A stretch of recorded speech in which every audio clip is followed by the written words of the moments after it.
May mga nagtatanong sa akin, idolo, sino daw bang hero ang pwedeng i-counter kay Argus? Kaya dito sa video na to, ipapakita ko sa inyo ang aking main hero na si Benedetta, kung paano ko sabayan ang isang hero na maraming nahihirapan. At dito, ang ganda ng habol sa akin ng Argus.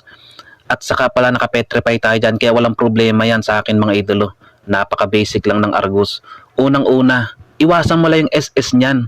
Lamang na lamang dyan ang Benedetta kasi may dash ang Benedetta mga idolo.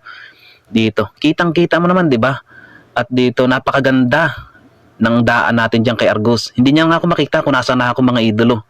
At dito nagpakita na nga ako. Sabi ko sa kanya, dito, harap-harapan na tayo.